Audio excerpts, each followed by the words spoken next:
क्या मायावती एक बार फिर ब्राह्मण वोट बैंक के सहारे बसपा को मजबूत करने की कोशिश कर रही हैं? जब बड़े ब्राह्मण नेता लगातार बसपा छोड़ रहे हैं तो पार्टी की ब्राह्मण रणनीति कितनी सफल होगी? क्या बसपा की सियासी नर्सरी से कद्दावर ब्राह्मण नेताओं का लगातार पलायन पार्टी के लिए बड़ा संकट है? 2007 में सफल रही बसपा की सोशल इंजीनियरिंग क्या 2027 के चुनाव में फिर कमाल कर पाएगी? अंटू मिश्रा के निष्कासन से बसपा की ब्राह्मणों को जोड़ने की मुहिम को कितना बड़ा झटका लगा है? क्या सतीश चंद्र मिश्रा अकेले बसपा के ब्राह्मण चेहरे की कमी पूरी कर पाएंगे? आखिर बड़े ब्राह्मण नेता बसपा से दूरी क्यों बना रहे हैं? बसपा की मौजूदा रणनीति को लेकर इस तरह के तमाम सवाल उठ रहे हैं। दरअसल बसपा प्रमुख मायावती आगामी विधानसभा चुनाव में पार्टी का वजूद बचाने के लिए एक बार फिर ब्राह्मणों पर दाव लगाने की तैयारी में है।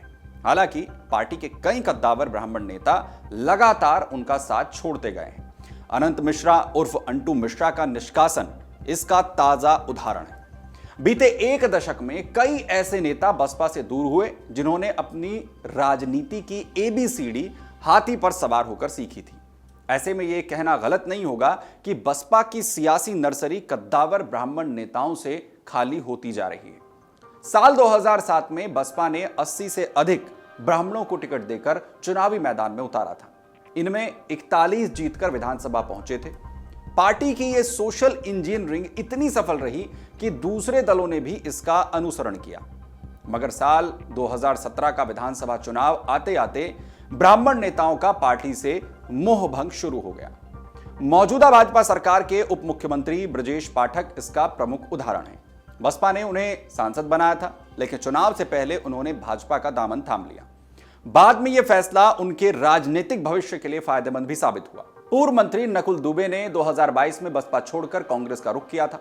पूर्व मंत्री दिवंगत रामवीर उपाध्याय, रंगनाथ मिश्रा और विनय शंकर तिवारी, उनका पूरा कुनबा भी बसपा से दूर हो गया।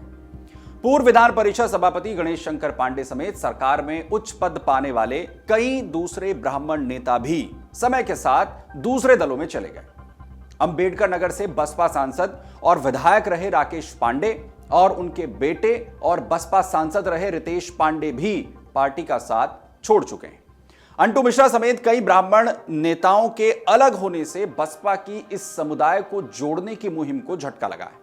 अब इसकी पूरी जिम्मेदारी राष्ट्रीय महासचिव सतीश चंद्र मिश्रा के कंधों पर है। संगठन में वही प्रमुख ब्राह्मण चेहरा रह गए हैं। सतीश मिश्रा लंबे समय से ब्राह्मण सम्मेलनों की अगुवाई करते रहे हैं। उनके बेटे कपिल मिश्रा और दूसरे परिजन भी इन अभियानों में सहयोग करते रहे हैं। साल 2007 से पहले सतीश चंद्र मिश्रा के कई परिजन भी बसपा में शामिल हुआ करते थे। हालांकि बसपा ब्राह्मणों को लुभाने का कोई मौका नहीं छोड़ती है। ब्राह्मणों का समर्थन हासिल करने के लिए बसपा ने बिकरू कांड की आरोपी खुशी दुबे का मुकदमा लड़ने की कवायद की थी। साल 2021 में पार्टी ने ब्राह्मण सम्मेलन भी किया। मायावती समय समय पर भाजपा सरकार पर ब्राह्मणों की उपेक्षा का आरोप लगाती रही है। आगामी विधानसभा चुनाव के लिए पार्टी ने पहला प्रत्याशी भी ब्राह्मण बनाया और इसके बाद सादाबाद सीट से भी ब्राह्मण उम्मीदवार घोषित किया। इसके बावजूद दूसरे दलों के बड़े ब्राह्मण नेता बसपा में आने से कतरा रहे हैं। आपको बता दें कि अंटू मिश्रा 2 साल पहले अचानक भाजपा प्रदेश कार्यालय पहुंचे थे।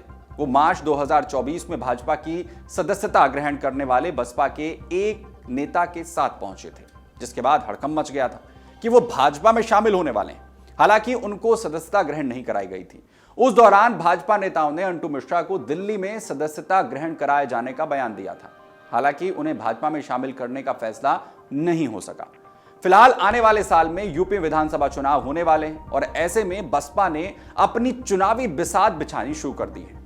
ऐसे में अभी यह कह पाना मुश्किल है कि यूपी के कितने ब्राह्मण बसपा का साथ देंगे और बसपा पार्टी में ब्राह्मण वोट बैंक की कमान किन किन नेताओं के कंधों पर होगी। अगर आप ये वीडियो YouTube पर देख रहे हैं तो हमारे चैनल को सब्सक्राइब कर बेल आइकन दबाएं और Facebook पर देख रहे हैं तो हमारे पेज को लाइक करें।